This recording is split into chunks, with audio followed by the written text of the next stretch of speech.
This episode of Tech Chop is brought to you by GoToMeeting and Amazon. Welcome to episode 64 of Tech Chop. I, of course, am Paul Bauer, aka twitter.com/AldoPablo. This week we're going to talk about a new bill in Congress requiring 007 technology on all handguns. Apparently, unlimited FiOS data does have a limit.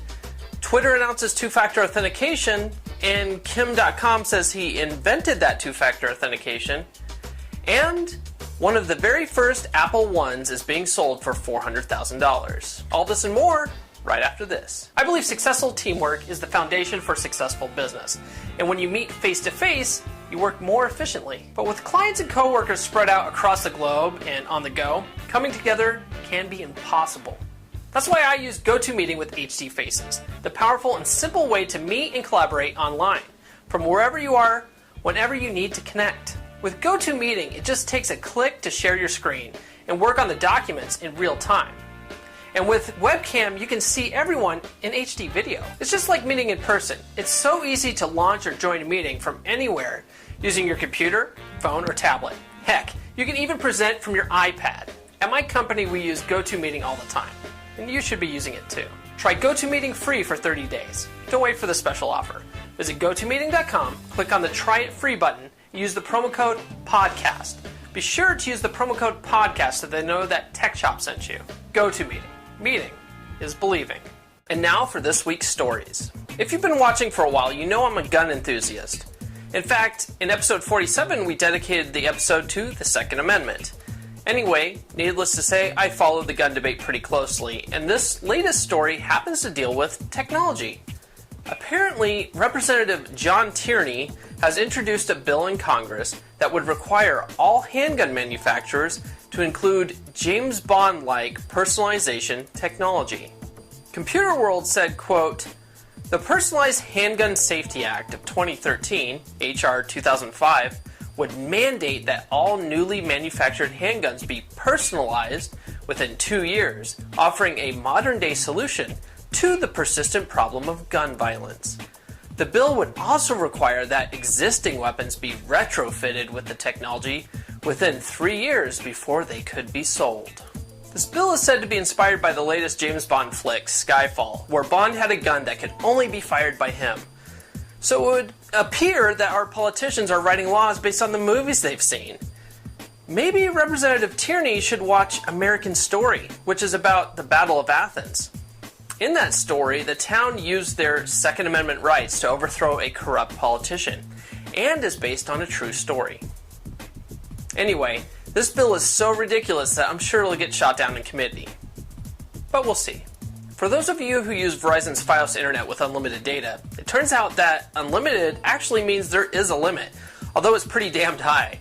One customer said he got a phone call from Verizon asking what exactly he was doing to create an average of more than 50 terabytes of traffic per month. He also hit a peak of 77 terabytes in March. Ars Technica said, quote, "Curious about how one person could generate that kind of traffic. Ars reached out to Hal Kalanchi and spoke with him via instant message. As it turns out, he's the ultimate outlier. His problem is more that he's violated Verizon's terms of service than his excessive bandwidth usage." An IT professional who manages a test lab for an internet storage company, Hal Kalanchi has been providing friends and family a personal VPN, video streaming, and peer-to-peer file service, running a rack of 7 servers with 209 terabytes of raw storage in his house. The user going by the name of Hal Kalanchi has a full server rack at home, complete with servers and SANs that he uses to serve up VPN and data to friends and family.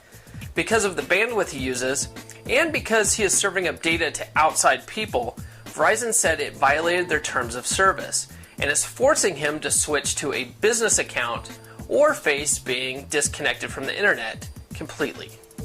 Twitter has announced new two-factor authentication. This is in response to recent hacks like the hack we reported a few weeks ago where the Associated Press was hacked and sent out tweets about the White House being under siege from terrorists, which actually caused the stock market to drop. Check out this video showing how to set it up.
As you can see in the new video, the new two-factor authentication requires the use of cell phone text messaging as the second authentication factor.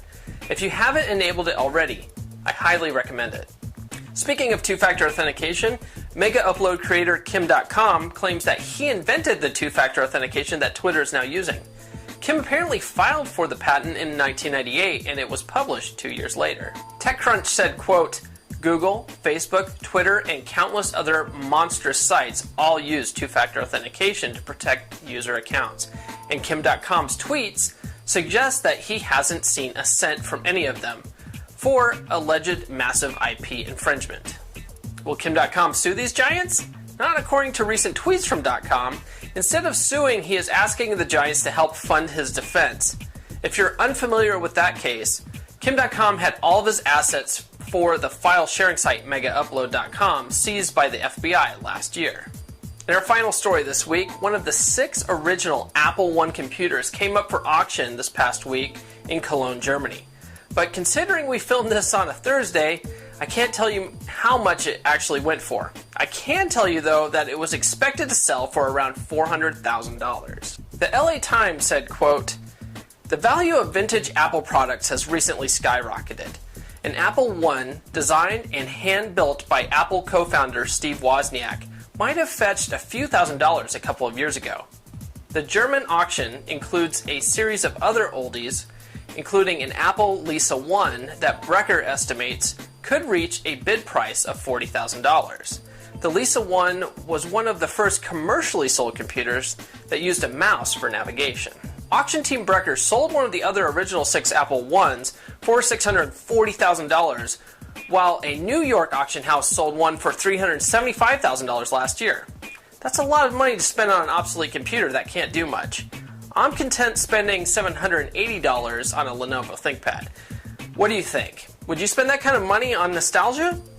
Let me know in the comments. That's all the news we have this week. Stay tuned for our freeware pick of the week. Need a new computer? Amazon has it. Need some toilet paper? Amazon has it. Want to read the latest best-selling book? Amazon has it.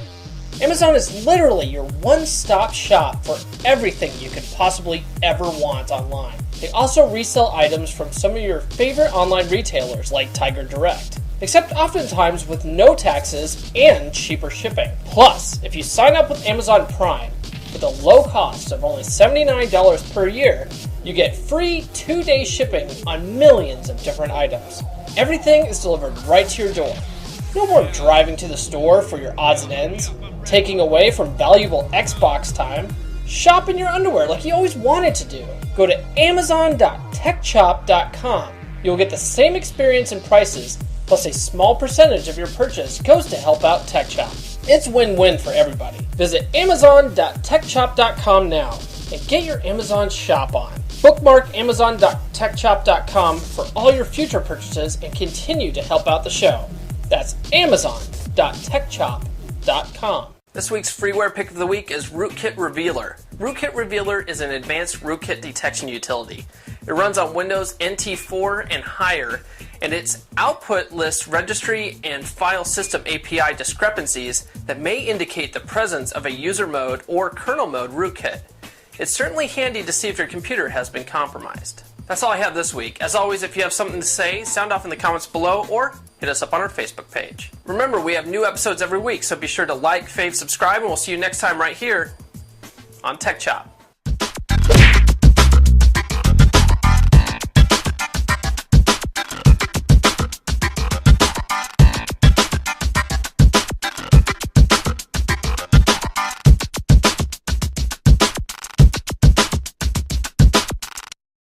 Tech Chop is a proud member of the Tech Podcast Network. TechPodcasts.com. If it's tech, it's here.